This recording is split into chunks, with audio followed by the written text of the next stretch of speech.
था, मुझे भी उसी विभीषण की तरह उस लंका से बाहर निकाल दिया गया। मैं एक एक चीज और राज इनके जानता हूं।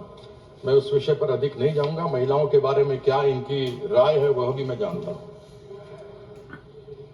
2014 से मुंगेरी लाल के हसीन सपने सामने देखते रहे हैं और उन हसीन सपनों को कब पूरा होता हुआ देखेंगे मालूम नहीं, क्योंकि लक्ष्य ये था कि 2022 में जब अमृत काल होगा, 75 वर्ष हमारे आजादी के पूरे होंगे, तो सबके सर पर छत होगा, नल में जल होगा, नल में जल होगा, गैस होगी, बिजली होगी। लेकिन यह लक्ष्य 2047 पे चला गया। जो 2022 में होना था वो 2047 पे चला गया। इस सदन में कितने जिंदा होंगे नहीं होंगे मालूम नहीं, वो लक्ष्य देख पाएंगे या नहीं देख पाएंगे। यह रूप है, स्वरूप है कि इतना आगे बढ़ा दो कि इंसान पूछने वाला ना रहे। 5 ट्रिलियन इकोनॉमी बढ़ाने की बात है। बात यह भी थी कि 2 करोड़ नौकरियां हर साल लगेंगी। यानी मैं 11वां साल न लेके केवल 10 साल ले लूं तो 20 करोड़ नौकरियां होती, और एक परिवार में 5 व्यक्ति ले लूं तो 100 करोड़ लोगों का इज्जतदार जिंदगी जी सकते थे। वह 20 करोड़ नौकरी करते और उनके साथ 5-5 परिवार में रहते तो 100 करोड़ लोगों को आराम से जीवन पोषण हो सकता था। लेकिन बार बार सुनने को यही मिलता है कि मोदी जी 80 करोड़ लोगों को 5 किलो राशन दे रहे हैं, 25 करोड़ लोगों को अभी गरीबी रेखा से निकाला गया, यानी कि 105 करोड़ थे गरीबी रेखा के नीचे। मैं ये कहना चाहता हूं, पैसा किसका है? जो राशन आ रहा है वो पैसा किसका है? वह पैसा उन लोग 2% लोगों का है 140 में से जो इनकम टैक्स देते हैं। कम से कम उन इनकम टैक्स वालों को तो धन्यवाद कर दीजिए कि आपके द्वारा जो कर लिया जा रहा है उसके माध्यम से 80 करोड़ लोगों को अनाज मिल रहा है। लेकिन वो नहीं करेंगे, बात करेंगे मोदी जी की। कभी भी देश में जो लोग हैं उनको कभी धन्यवाद किया जाए सो नहीं होगा। 5 ट्रिलियन इकोनॉमी की बात होती है, पूंजीपतियों के 14 लाख करोड़ कर्जा को माफ कर दिया जाता है। माफ कर देते हैं। उनको 20% टैक्स लगता है, हमको 30% टैक्स लगता है। और जब हमको 30% टैक्स लगता है तो अगर 36 लाख रुपया कोई महीने में कमाता हो, उसका अगर 30% टैक्स आप पूरा साल का लगा लें तो 10 लाख रुपया उसका चला गया, यानी 3.25 महीने का टैक्स गया। उसके ऊपर जीएसटी लगा ली तो 1.5 महीने का जीएसटी भी 18% खाने पीने सब पर लगा हुआ है, वो चला गया। मतलब 5 महीने का उसकी आमदनी जो है वो टैक्स में चली जाती है। पूंजीपतियों को 14 लाख करोड़ रुपया माफ कर दिया जाता है। लेकिन यही किसान जो यहां आकर सीमाओं पर 700 लोग मारे गए, जिनकी शहादत हुई, वह जब अपनी मांग करने के लिए आते हैं तो उनसे पूछा नहीं जाता। यदि वह लोन पर ट्रैक्टर लेता है और अगर एक ईएमआई नहीं भरता है तो बैंक वाले आकर उसके हाथ से उसका ट्रैक्टर छीन कर लेकर चले जाते हैं और वो किसान बेचारा असहाय रह जाता है और अपने लोन की पूर्ति नहीं कर पाता। जो गरीब आदमी लोन पर मोटरसाइकिल खरीदता है और हमारे घर में आकर के लोगों के यहाँ खाना बांटता है, आप लोग मंगाते होंगे, आप लोग भी स्विगी से, जोमेटो से, ब्लिंकिट से, वह बेचारा अगर ईएमआई नहीं दे पाता तो आप उसका मोटरसाइकिल जब्त कर लेते हैं, उसके रोजगार का जरिया खत्म, उसका परिवार फिर भूखों मरता है। यह गरीब लोगों के साथ इन लोगों की इस प्रकार की प्रथा है। 30% टैक्स,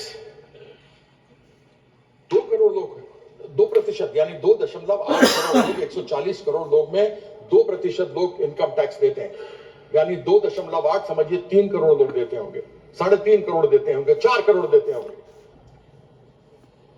वह उनको 30% में आप 12 लाख की छूट देते हैं।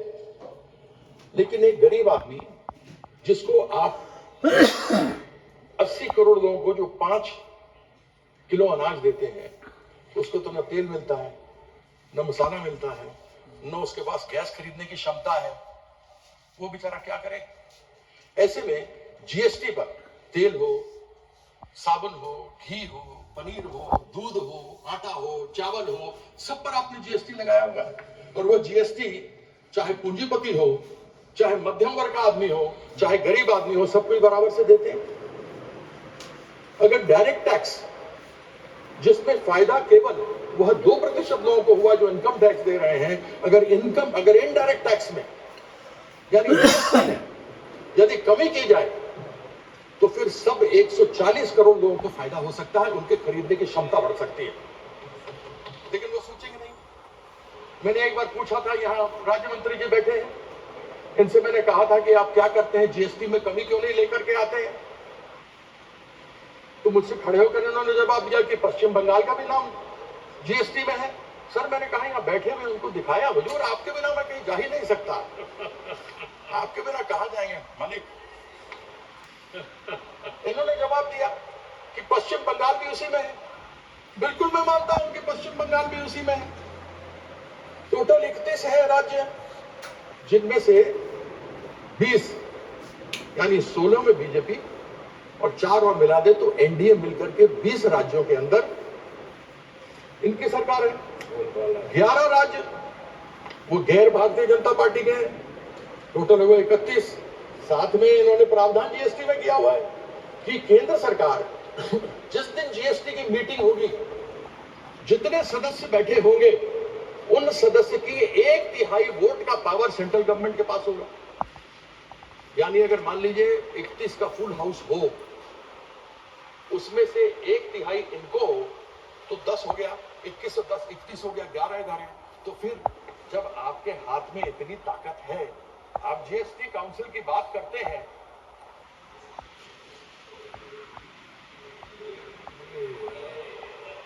सभापति मोदी यही तो कह रहा हूं, आपने बिल्कुल सही बात कही। आपने कील के माथे पे मारा है डंका। बिल्कुल ठीक कहते हैं, you hit the nail on the head sir.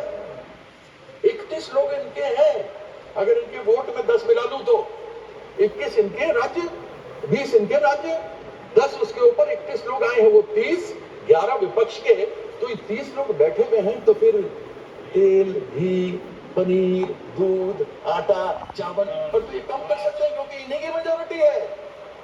GST council में तो इनको मेजोरिटी बनानी, किसी और को थोड़ा बनानी है। तो आपने जो कहा मैंने सही कहा ना अध्यक्ष महोदय, सभापति महोदय, है ना? कंसेंसस आपने जो कहा वही फैक्ट मैंने कही आपके सामने।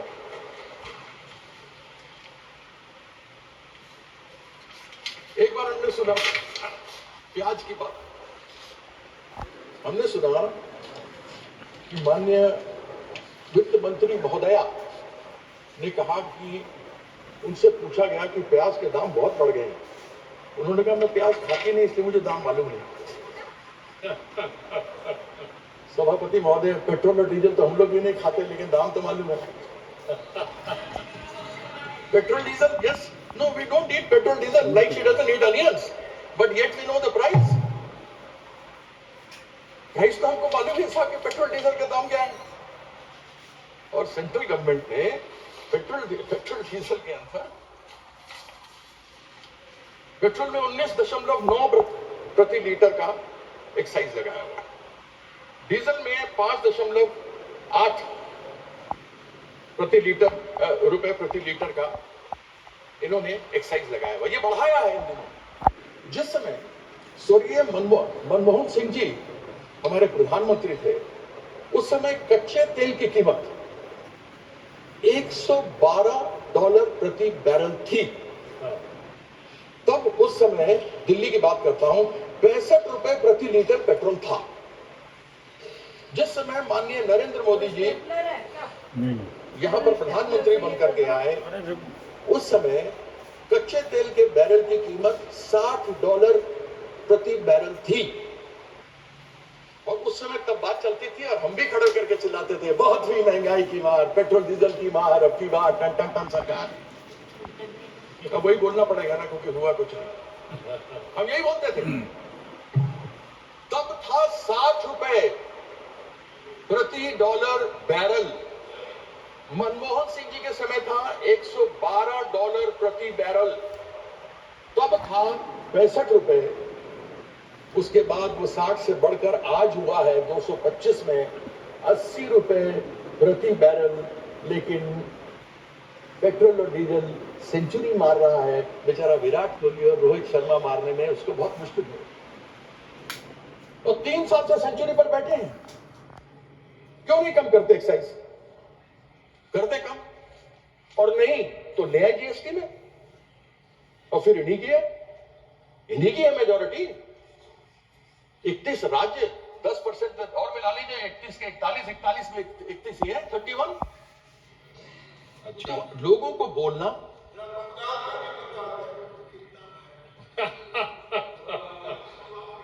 अध्यक्ष इनका जवाब दे दूं, आप कहें तो दे दीजिए। सबसे कम दाम अगर पेट्रोल और डीजल के कहीं किसी राज्य में है तो वो पश्चिम बंगाल के अंदर जाइए, गिर राज्य अपने बिहार से भर के आइए। माननीय मंत्री जी ने खड़े होकर आपसे कोई जवाब नहीं पूछा, इसलिए आप अपनी बात करें। अरे यह मेरे घर में आके मेरे पास एमएलसी बनने के लिए बैठा करते थे 1999 बात है, ये पर्सनल है, ये आप व्यक्तिगत आक्षेप नहीं करेंगे इस तरीके से,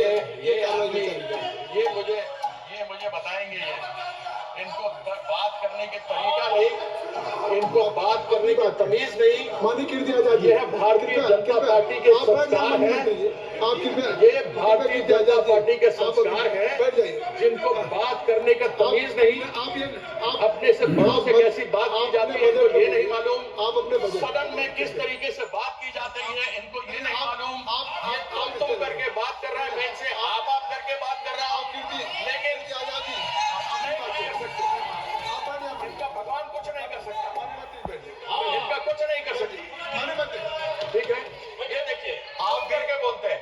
माननीय कीर्ति आजाद जी, मैं आपसे बात कर रहा हूं, बहुत वरिष्ठ हैं। ये आपसे बात, ये लाल बाबू प्रसाद के पास आके मेरे पास पड़े रहते थे कि फिर वही बात आप कर रहे हैं, ये रिकॉर्ड में नहीं जाएगा, ये रिकॉर्ड में। देखिए आया था, आप बैठ जाए, माननीय मंत्री जी आप बैठ जाए। माननीय मंत्री कपड़ा पहनने का लोग नहीं था, कपड़ा हमने सिलवाया। ये गलत बात है, ये आप बिल्कुल सब रिकॉर्ड में जाएगा। इस तरह के आक्षेप आपसे अपेक्षा नहीं है। माननीय कीर्ति आजाद जी, इस तरह का आक्षेप बोलेंगे तो मैं आप किसी माननीय सदस्य के ऊपर तमीज नहीं, आप बजट पे बोलिए। देखिए माननीय कीर्ति आजाद जी, आप बजट पे बोले, आप इस तरीके की बात किसी के ऊपर व्यक्तिगत आप सुन रहे हैं, आप सुन रहे हैं क्या बोलते हैं? आप उनका रिकॉर्ड में नहीं जा रहा, उनका रिकॉर्ड में नहीं जा रहा। आप क्यों संज्ञान ले रहे हैं? रिकॉर्ड में नहीं जा रहा, आप संज्ञान मत लीजिए। आप बैठे रहिए, आप कीर्ति आजाद जी को मैंने जवाब दीजिए। 1.7 करोड़ रुपया जो पश्चिम बंगाल का बकाया है वह 1922 से पश्चिम बंगाल को नहीं दिया गया, जिसमें एक जीएसटी है 2022 से नहीं दिया गया, 2022 से क्षमा कीजिएगा, 2022 से नहीं दिया गया। रिपीट कर दो फिर से, कितना 1,70,000 करोड़ रुपया जो पश्चिम बंगाल का हिस्सा है 2022 से पश्चिम बंगाल को नहीं दिया गया। उसमें हिस्सा जीएसटी का भी है।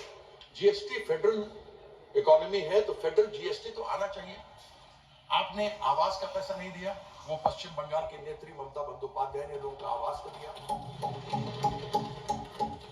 इन्होंने स्कूलों के लिए नहीं दिया, सर्व शिक्षा अभियान के लिए नहीं दिया, वह भी पश्चिम बंगाल की नेत्री ममता बंदोपाध्याय ने अपने बजट से दिया। घर नहीं मिले, उसका भी बजट पश्चिम बंगाल की नेत्री ने दिया। इन्होंने आपत्तियां उठाई, आपत्तियों का जवाब दिया गया, यूटिलाइजेशन सर्टिफिकेट का दिया गया, सब कुछ हो गया। जीएसटी काउंसिल में बैठक हुई, हेल्थ यानी स्वास्थ्य को लेकर सब बातें हुई। उसमें हमारे स्वास्थ्य साथी जो ममता बंदोपाध्याय की सरकार वहां चलाती है उसको सबसे बढ़िया कहा गया। वह स्वास्थ्य साथी जो महिला, सबसे बड़ी महिला एक परिवार में होती है, उनके नाम से एक कार्ड होता है, और प्राइवेट हो या पब्लिक हो, महिला, उनके पति, उनके माँ बाप, उनके सास ससुर, उनके बच्चे सभी किसी भी निकटतम अस्पताल में जा सकते हैं, उपचार करा सकते हैं, और डायरेक्टली सरकार की तरफ से पैसा वहां पर हॉस्पिटल में दिया जाता है। Including private hospital. लेकिन हमारे जो यहाँ से मिलता है उसमें अनेकों मानक है, छत है तो नहीं मिल सकता, मोटरसाइकिल है तो नहीं मिल सकता, साइकिल है तो नहीं मिलेगा। और 2011 के सेंसस से है, और यहाँ पर सभी को मिलता है। कृपया संक्षिप्त करें, 15 मिनट हो गया जी, मैं खत्म कर रहे हैं भाई। अब ये कहते हैं कि साहब इन्होंने मानक तय किया। अब ये मैं जानना चाहता हूं कि संविधान के किस प्रावधान में या किस धारा में ये लिखा हुआ है कि किसी एक रंग का पर आप स्कूल को अगर आप रंगेंगे या अस्पताल को रंगेंगे तभी आपको पैसा मिलेगा? क्या हिंदू धर्म में एक ही रंग है या हिंदू धर्म में अनेकों रंग हैं? हमारे सनातन में अनेकों रंग हैं। यह चाहते हैं कि केवल भगवा में रंग दें, लेकिन भगवा के अनेकों भी रंग हैं। जो महादेव के सिर में चंद्रमा इठलाता है वो सफेद है, सोमवार सफेद है, सफेद रंग है चंद्रमा का। मंगल हनुमान जी का है तो लाल है, बुद्ध प्रकृति है तो हरा है, बृहस्पति देवताओं के गुरु थे इसलिए पीला है, शुक्राचार्य राक्षसों के गुरु थे इसलिए राख है, शनि महाराज हम सब जानते हैं कि वह काले या नीले हैं, और हमारे जो सूर्यदेव हैं वह इंद्रधनुष है, सतरंगे हैं, उत्तर में शिव है तो सफेद, दक्षिण में अयप्पन है तो काले हैं, पूर्व में मां काली है तो लाल सिंदूर और लाल टीका है, पश्चिम में गणेश है तो पीला है। फिर केवल भगवा कैसे मेरा हिंदू धर्म का रंग है, मुझे समझ नहीं आता। क्या चंद्रमा को भगवा करेंगे? ठीक है। क्या हनुमान जी को भगवा करेंगे? क्या मेरी बहन बेटी मां के सिंदूर, लाल सिंदूर को और लाल टीके को भगवा करेंगे? मेरे पश्चिम बंगाल का रंग सफेद और नीला है। नीला शनि महाराज का रंग है। नीले को ये भगवा करना चाहते हैं। 2021 में तो जब इन्होंने नीला करने के लिए आया था, जब ये अपना ध्वज गाड़ने आए थे तो 2021 में तो शनि महाराज का ढैया लग गया। इस बार जो आएंगे ना 2026 में, इस बार 7.5 लगने वाला है। इस चीज का ये ध्यान रखें। और बोलना मैं आप एक सदस्य को और समाप्त करता हूँ। बहुत बहुत धन्यवाद। समय बोलने को बहुत कुछ था लेकिन मेरे भाई साहब ने समय ले लिया, इस कारण से मुझे अपना वक्तव्य को छोटा करना पड़ रहा। मैं आपको धन्यवाद करता हूँ। धन्यवाद। श्री अरुण नेहरू।